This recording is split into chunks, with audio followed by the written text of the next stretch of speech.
Getting a look at the two head coaches, the 110th Grey Cup, just moments before kickoff here at Tim Hortons Field. What's going on, everybody? Darren Bombing, Bonfire Sports. If it's backwards, you know what it is. That's the B for Bonfire, WPG for Winnipeg, of course. You can find our pregame show and our postgame show will go live following the 110th Grey Cup. Links to the podcast, social media, all of those good things on bonfiresports.ca. So that is Mike O'Shea, as you see. We're doing a little digital media magic in the split screen. Mike O'Shea on the right, Jason Moss on the left. A young gentleman there as well in the red shoes wearing some Alouettes gear. I don't know if that's a Moss family member, but either way, these two coaches know each other very, very well. Friends for a long time, similar to how Mike O'Shea had been friends with Orlando Steinhauer, where O'Shea got his first two Grey Cup victories as a head coach against Steinhauer's Hamilton Tiger Cats.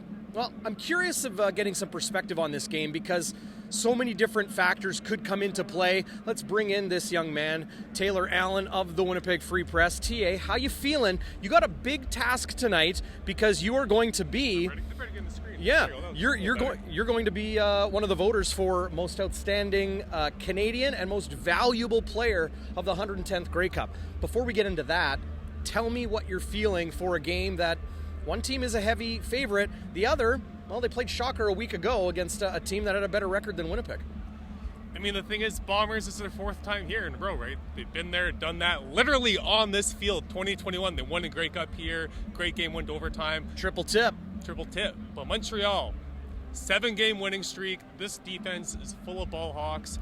We saw them do it last week to Toronto. You know, I've talked to lots of Bomber fans. They're feeling very confident.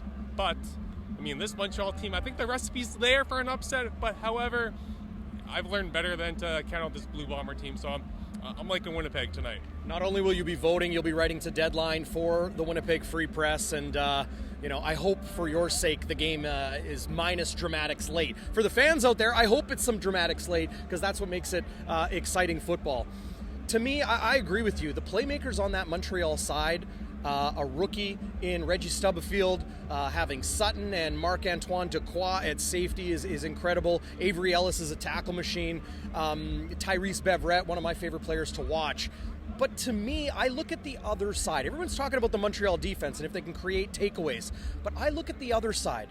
And Zach Collaros and the West Division most outstanding player, Brady Oliveira, against that Montreal defense. I understand that's what everyone's talking about. I'm looking the other way, and it's Winnipeg's defense against Cody Fajardo.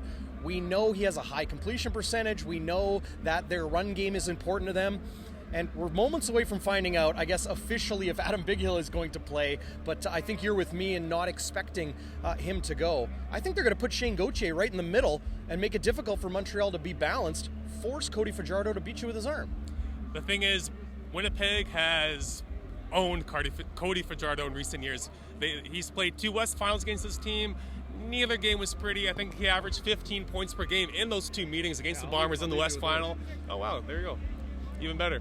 So, I mean, the thing is, Montreal, if they're going to win, it's going to be ugly. I mean, the Bombers, they have lost to some teams this year with running quarterbacks. We all know Cody Fajardo is a great running quarterback. He's going to have to use his legs early and often, I feel like. But the guy I think I'm looking at tonight, and everyone's probably looking at tonight, Brady Oliveira. That's the guy who, I mean, we don't know about Dalton Schoen yet either, right? And if he's out especially, it's going to be bully ball out there highlighted by Brady Oliveira. So should be a good game. I'm expecting a close game.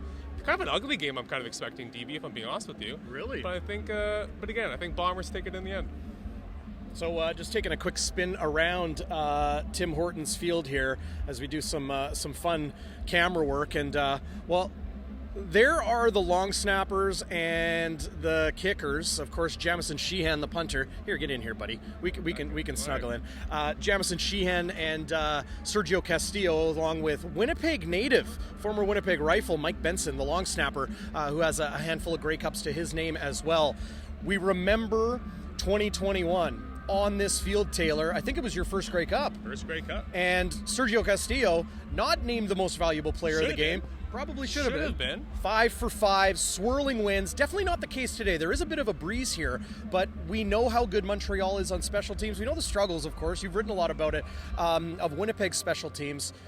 In games where you have a heavy favorite, it could be special teams that breaks the game. It could. I think some people are kind of nervous because last week, Sergio, that wasn't one of his best games. But I mean, all year long, though, this guy's been dynamite. He's kicking at 90%. And 2 years ago, again, on this field, this is his first championship game at any level that he's played. He goes 5 for 5. And the conditions that night were not pretty. It was windy. It was snowing. Where you look today, we're basically playing in Mexico, it feels like. It's beautiful. This is my first time wearing my jacket all week, basically. So weather won't be a huge factor tonight, which is music to Sergio's ears, of course. But yeah, I think the Bombers are still fully confident in him, and rightfully so. And then Janarian Grant, let's not forget about him. When he took that kick back last year, I think everyone was thinking, okay, Winnipeg's won 3 in a row. Then obviously things change, but Janarian's proven on the big stage he comes to play. So this Bombers special teams, yeah, they got some guys to look out for sure. I wouldn't put anything past Paul Boudreau Jr., the special teams coordinator of the Blue Bombers. Of course, we know Kyle Walters, Wade Miller, Mike O'Shea, just to name a few of the outstanding special teams minds on this Blue Bombers team. I think the Grey Cup might be the time you pull out the bag of tricks. We haven't seen a lot of that in 2023. Could be the year that, or could be the game that they do it. Here, just getting a shot of the head coach, Mike O'Shea, strolling and enjoying his pregame here at Tim Hortons Field. This dual screen's kind of fun. I like this. For those of you that haven't yet, go check out the pregame show. Myself, Chris Walby, we chop it up. Walby's got his keys to the game. And, there's my favorite. Shooter. Oh, yeah. Matthew Shinetti, the one and only. What a gem. As we watch David Cote line some up for the Montreal Alouettes. On the pregame show, we had a lot of fun. It was a brief one, but don't forget to join Game Day After Dark. It's your favorite show. That's what the numbers say. But Schnitzy will join me live from Winnipeg. I'll be here at Tim Hortons Field breaking down the 110th Grey Cup. It's going to be a dandy and an opportunity. I understand this Bonfire B could be backwards. Maybe that stands for the D, Dynasty, that this Winnipeg Blue Bombers team could secure here tonight. From drought to dynasty would be one hell of a story, right? I mean, there was a time around Winnipeg where winning one Grey Cup seemed like an impossible task, and now we might be witnessing them winning their third in 4 seasons.